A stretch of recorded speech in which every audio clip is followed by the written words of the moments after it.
जो मांस खाने वाले हैं ना, उनको उन कढ़ाइयों में डाल कोल्हू में पेरा जाता है, कोल्हू में। अग्नि के बाद भी जो हड्डी नहीं जलती है, अगर उस हड्डी को पीस करके आदमी शहद में चाटता है तो उसमें कैल्शियम भर भर के बॉडी में ताकत आ जाती है। अगर आपके नजदीक जानवर को काटना और उसको खाना जुल्म है तो फिर भाई जानवर। बिस्मिल्लाहिर्रहमानिर्रहीम। अस्सलामु अलैकुम दोस्तों आजकल के हिंदू धर्म की जितने सारे बड़े बड़े गुरु लोग हैं, उनके मुताबिक हिंदू धर्म में मांस मच्छी वगैरह खाना बिल्कुल माना है। कोई भी हिंदू मांस मच्छी आदि खा ही नहीं सकते, एक हिंदू को शाकाहारी ही होना पड़ेगा। लेकिन दोस्तों उनके धर्म ग्रंथ जो है वो तो कुछ अलग ही कहते हैं, जो हम पहले ही कई वीडियो में ये साबित कर चुके हैं उनके ही धर्म ग्रंथ से कि उनके धर्म ग्रंथ में ही मांस मच्छी वगैरह खाना जायज करार दिया गया है। लेकिन दोस्तों आज की इस वीडियो में हम उस तरफ नहीं जाएंगे कि हिंदू धर्म में मांस मच्छी वगैरह खाना जायज है या नहीं, बल्कि आज की इस वीडियो में हम ये देखेंगे कि किस तरह से ये गुरु लोग ही एक दूसरे के साथ भिड़ जाते हैं। जी हाँ दोस्तों, एक तो कहते हैं कि जो लोग मांस मच्छी खाने के बाद मर जाएगा उसके साथ कुछ इस तरह की सजा होगी, लेकिन दोस्तों दूसरे ने कहते हैं कि नहीं, उसके साथ इस तरह की सजा नहीं होगी, बल्कि वो मरने के बाद उसके साथ कुछ उस तरह की सजा होगी। लेकिन दोस्तों मजे की बात तो ये हो जाती है कि तीसरे ने तो मांस मच्छी वगैरह खाना जायज ही करार दे देती है। जी हाँ दोस्तों, तीसरे ने तो मांस को खाना ही जायज करार दे देता है, जो कहता है कि कोई भी इंसान जो अपने शरीर में कैल्शियम लेना चाहता है, कोई भी इंसान जो अपने शरीर में ज्यादा से ज्यादा ताकत लाना चाहते हैं, वो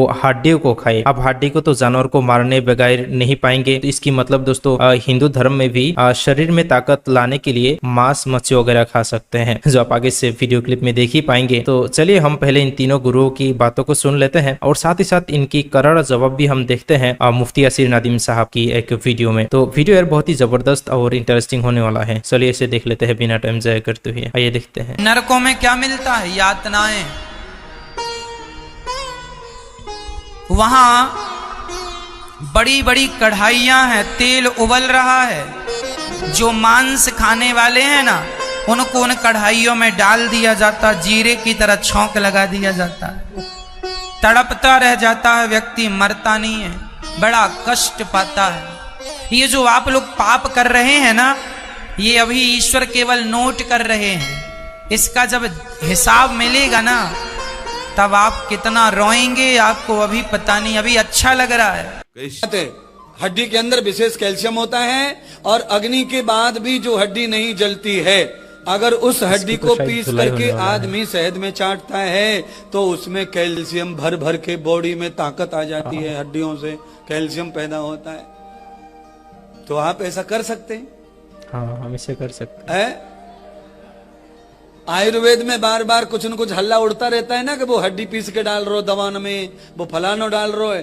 तो खाली हल्ला ही नहीं है, होता भी है।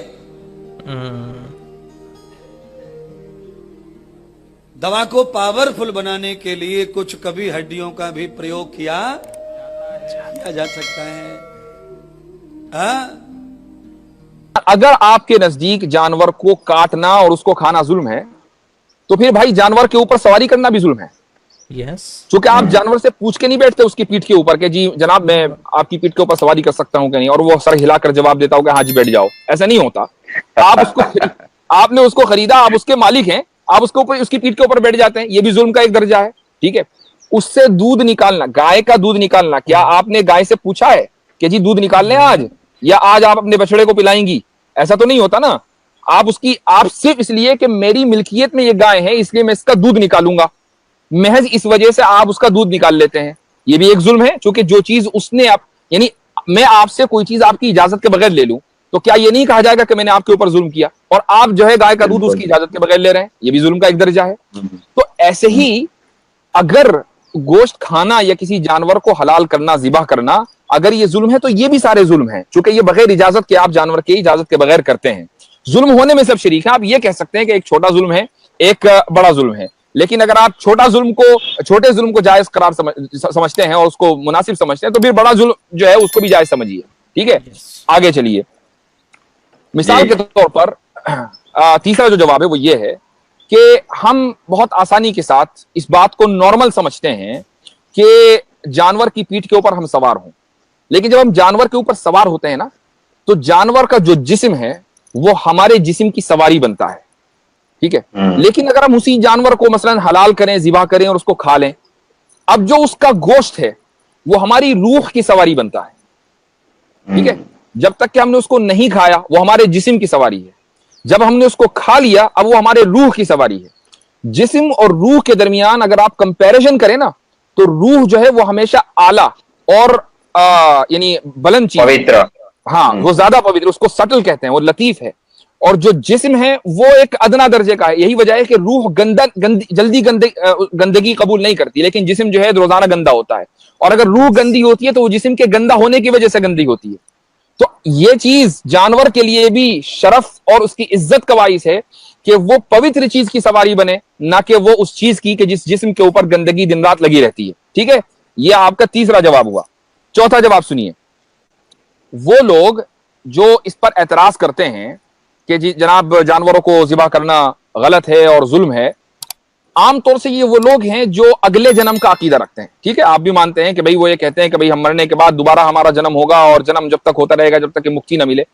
तो उनका यहाँ ये अकीदा है कि अगर एक इंसान अपनी जिंदगी में बुरे काम करता है और उसके कर्म जो है खराब हैं, तो अगले जन्म में वो जानवर, उसकी रूह जो है वो जानवर के जिस्म में कैद हो जाती है, पुनर्जन्म में, अगले जन्म में। ठीक है, अब हम जब उस जानवर को ज़िबा करते हैं तो भाई आपको तो हमारा एहसानमंद होना चाहिए कि जिस आदमी की उसके खराब कामों की वजह से रूह एक जानवर के जिस्म में कैद है, हमने उसको ज़िबा किया और रूह को जो है मुक्ति दिला दी, और जिस्म को हमने अपनी जिस्म का, उसके जिस्म को, जानवर के जिस्म को हमने अपने जिस्म का हिस्सा बना लिया।